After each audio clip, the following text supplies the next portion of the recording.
widely used in They are called 3T&G for tin, tantalum, tungsten, and gold. They are widely used in our mobile phones and many other high-tech products. But these four minerals have a darker side. In several regions of the world, conflicts between armed groups involved in their illegal trade are a major cause of insecurity, poverty, and human rights abuses. For the European Parliament, it's high time for action. It's legitimate that the European Parliament has a very important role to break the link between the trade of minerals, which are very important for our industries, and the financing of conflict and degradation of human beings. Nous devons absolument mettre en place des réglementations qui nous garantissent que les produits que nous consommons sont des produits qui n'ont pas été complices de ces conflits dans les pays d'origine. As long ago as 2014, a voluntary due diligence system was proposed by the Commission to encourage larger European manufacturers to avoid conflict minerals. What has happened since then?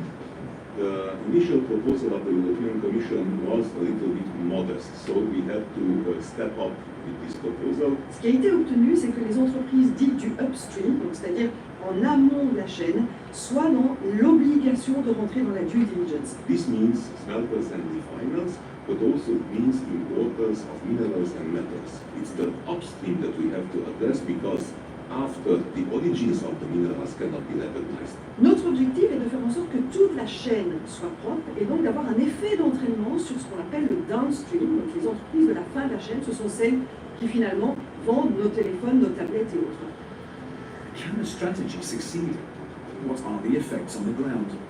To get answers, we visited a company that decided to apply the due diligence guidelines a few years ago. Fairphone started as a campaign around conflict minerals, and we decided to make our own product to be able to address the issues that we saw happening in the industry. At a time when many manufacturers were simply boycotting the regions affected by conflict, the company chose a radically different approach. In those areas, a lot of people are very dependent on income from mining. It's a main part of their livelihoods, which is why we wanted to source from these areas and make this step to prove that it is possible to source from these areas in a more responsible way. It took years to set up certified supply chains. So what we do is that we engage with component manufacturers to understand the exact supply chain of a certain material, and that way we're able to trace it up to the refiner. On the ground, concrete and sustainable results have gradually emerged. You can see that a lot of the conflict actors have moved out of a lot of types of mining, which actually enables communities to earn that income again. Another crucial question concerns the criteria with which the industry will have to work. On a travaillé avec des éléments de référence qui ont été émis par l'OCDE, qui leur dit voilà les questions que vous devez vous poser si vous êtes effectivement producteur, consommateur des 3TG. There are also other areas of concern for an industry that considers it has already made a considerable effort. Our industry was already doing due diligence programs on a voluntary basis. How exactly these schemes will be recognized? If they are OECD compatible, if they are fit for the purpose, then the European Commission will recognize the schemes. The majority of the smelters are based in Asia, and they're not obliged also to follow these rules. If they want to be able to supply to the European market, they will have to certify. Ça ne veut pas dire qu'on va régler tous les problèmes de l'Afrique avec cette réglementation, mais en tout cas, si on peut contribuer à arrêter de financer des groupes armés qui violent, qui tuent, qui exploitent, eh bien je pense que l'Europe aura gagné en faisant du commerce de valeur. Interesting. Very interesting.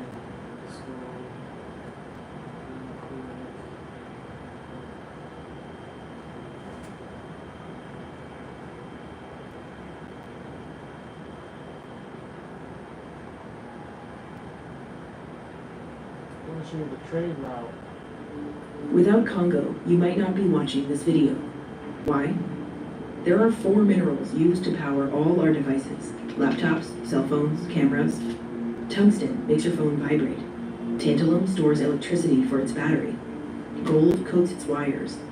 Tin solders the circuit board to hold everything together. But it's not just gadgets. These minerals are in everything, from jewelry and eyeglasses to cars, planes, and medical equipment. They've also helped fuel the deadliest war since World War II. We call them conflict minerals. Their theft and sale has provided key funds to armed groups committing mass violence in Congo, looting and destroying communities, abducting children as soldiers and slaves, and using rape as a weapon of war. For decades, militias and the Congolese army have profited from these conflict minerals. But scrutiny from activists, investors, students, celebrities, and Congolese civil society has begun to turn the tide. A decade ago, activists began pressuring consumer electronics companies to examine their supply chains. Okay. What is this place called? They call it Africa, right? What's this one? And what's this one? North America, right? What's all of this? How we call it? Europe region. How do you call this one? We call it Eurasia. Eurasia. You could say that. You could just say Asia. Eurasia. And then what's down here? Australia. Okay. 2010, the United States passed Dodd-Frank 1502, a law requiring companies to publicly report on their mineral sources. Before it went into effect, UN experts had reported that almost every mining deposit in eastern Congo was controlled by a military group. 6 years later, nearly 80% of tin, tungsten, and tantalum miners surveyed in eastern Congo did not face the threat of armed groups, and some of the same companies that had once said it was impossible are now sourcing verified conflict-free minerals from Congo. But it's not over. Monitoring and reporting on supply chains must continue, as must pressure on companies that can't yet verify the conflict-free origin of their minerals. We must support projects to create and improve livelihoods in Congolese mining communities, and put an end to conflict gold smuggling, which continues to fund armed groups. Hi, this is John Prendergast from the Enough Project. Companies won't take these steps until they hear from you, their consumers. Demand their attention. Demand that they be part of the solution. It'll take 20 seconds of your time to send a note to 20 of the largest Yeah, okay. So you have this region is considered to be the richest region in the world for minerals. Now, the trade routes. Electronics companies to examine. Okay, so she's saying that electronics companies. So, from what the universities in the so-called United States or North America, what they're teaching is that the trade routes go from here to India, to China, and then to the whole world. That's how it's being taught, like that. That the companies are essentially like buying it from militias that's in what we call Al-Kabulan, but society calls it Africa. That's what's being taught. Anybody have any thoughts, ideas, questions?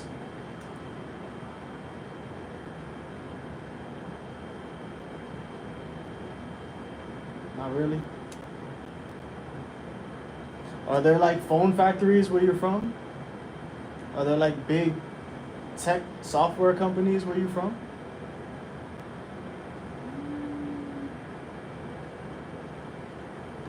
Because I know in Asia they got like,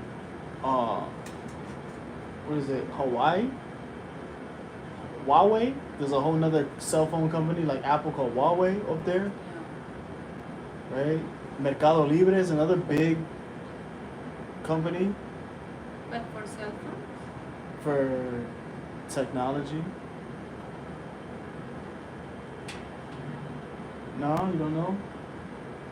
Well, this is what's being taught, at least over here in the universities about conflict materials. But I don't think that this is the only place that people go to get their minerals from. There's got to be other minerals in other parts of the world too, especially up in the North America and South America, all over the place. But it's interesting because there's a lot of pollution. Am I right or wrong? Like air pollution because of factories over there in India. So yeah, I just wanted to show you guys a little bit about that, and this whole conversation started from listening to a little bit of Sierra Leone with Kanye, bringing awareness to Sierra Leone.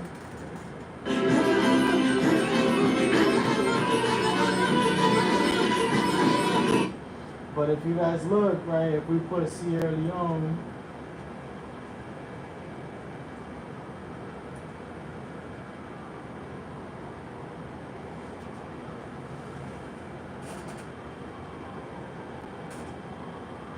if we zoom out a little bit, Sierra Leone is in on what we consider the west side of Africa. And then this is where we were just looking at on the map, DRC, which is Democratic Republic of the Congo. But they're saying that all the materials is coming out from the east side is getting shipped to Asia. They're saying that's how the trade route looks.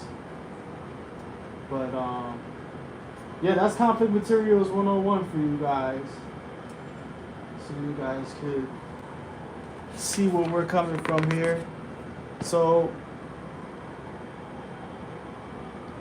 if you guys look at 50, if you guys look at 62 one more time in the book, it does say beyond limits.